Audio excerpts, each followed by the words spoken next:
Saudi अरब 170 kilometre लंबी एक ऐसी मॉडर्न सिटी बनाने जा रहा है जिस पर गाड़ियां नहीं चलेगी और न ही इस पर सड़क बनाए जाएंगे। बिल्कुल सीधी लाइन में बनाए जाने वाला ये दुनिया का सबसे पहला और सबसे बड़ा शहर होने वाला है, जिसको 2030 से पहले कंप्लीट करना सऊदी किंग और क्राउन प्रिंस का ख्वाब है। सऊदी शाही परिवार दुनिया के सबसे अमीर परिवारों में से एक है। अमेरिका व्यापार पत्रिका फोर्ब्स और विकिपीडिया के अनुसार सऊदी शाही परिवार न केवल बिलियन बल्कि 1.4 ट्रिलियन डॉलर का मालिक है। स्थानीय मुद्रा में बात करें तो ये राशि 1050 खरब के बराबर होगा। अगर अभी भी आपको समझने में मुश्किल हो रही है तो आइए इसको और ज्यादा आसान कर देते हैं। अगर दुनिया के टॉप 17 बिजनेसमैन की दौलत को एक साथ ले लिया जाए तो भी इस शाही परिवार की दौलत का मुकाबला नहीं कर पाएगी। सऊदी अरब के शाही परिवार की ज्यादातर दौलत यहाँ से निकलने वाले तेल की वजह से मिली थी। तेल निकलने से पहले सऊदी अरब सिर्फ धार्मिक पर्यटन पर निर्भर था। आज सऊदी अरब अमेरिका के बाद दुनिया का दूसरा सबसे बड़ा तेल उत्पादक है, जो सिर्फ एक दिन में 10 मिलियन बैरल से अधिक तेल का उत्पादन करता है और इसे 85 देशों में बेचता भी है। जमीन के नीचे से तेल संसाधनों का अंत जल्द होने वाला है। शोध में यह अनुमान लगाया गया है कि 2052 के अंत तक दुनिया से कच्चा तेल खत्म हो जाएगा या इसकी मात्रा इतनी कम हो जाएगी कि इसे निकालना मुनासिब नहीं होगा। तो आखिर 2052 के बाद सऊदी किंगडम अपना गुजारा कैसे कर पाएंगे? गुजारा तो शायद हो जाए, पर यहाँ सुहाना लाइफस्टाइल कैसे बरकरार रहेगा? क्राउन प्रिंस मोहम्मद बिन सलमान ने सऊदी अरब को तेल पर निर्भरता से हटाने के लिए काम शुरू कर दिया है। दुबई की तरह अब सऊदी अरब ही पश्चिमी पर्यटन को बढ़ावा देगा और इसके लिए बनाया जा रहा है शहर दुनिया से कहीं ज्यादा उन्नत होगा।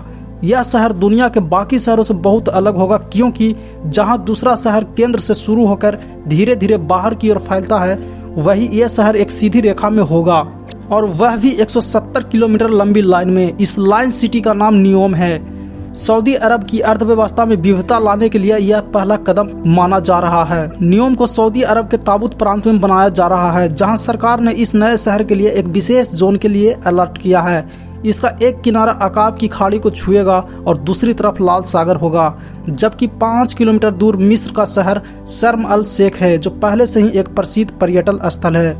दोनों देशों के प्रधान की योजना यह है कि नियोम और शर्म अल शेख को भी एक पुल के माध्यम से जोड़ा जाएगा, जिससे न केवल दोनों देशों के सिर्फ पर्यटन से लाभ होगा, बल्कि दोनों के बीच इजराइल को दरकिनार कर भूमि कनेक्शन भी बनेगा। नियोम का जो नक्शा सऊदी अरब ने तैयार किया है वह वाकई दिलचस्प है। क्राउन प्रिंस का कहना है कि लाइन सिटी के कई फायदे हैं। यह शहर 3 लेवलों में फैला होगा, जहां जमीन के स्तर पर कोई वाहन नहीं चलेगा और कोई सड़क नहीं बनाई जाएगी, लेकिन यह स्तर प्राकृतिक से भरा होगा, जहां केवल पैदल चलने वालों की जगह होगी। दूसरी परत को सर्विस लेयर के नाम दिया गया है, जिसमें दुकानें और मॉल जैसी व्यावसायिक गतिविधियां होगी।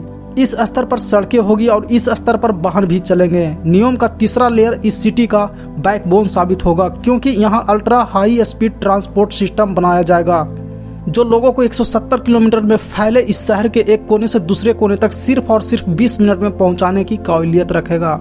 नियोम शहर दुनिया के बाकी शहरों से काफी अलग होगा, क्योंकि यह पूरा शहर रिन्यूएबल एनर्जी से चलेगा। यानी जो तेल 2052 में खत्म होना है वो नियोम सिटी के लिए 2023 में ही खत्म मान लिया जाएगा।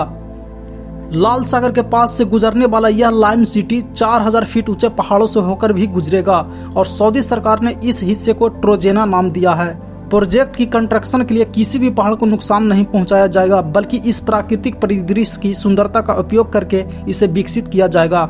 इस लाइन सिटी की लोकेशन इस तरह रखी गई है कि दुनिया के 40% आबादी यहां 4 घंटे में पहुंच सकती है।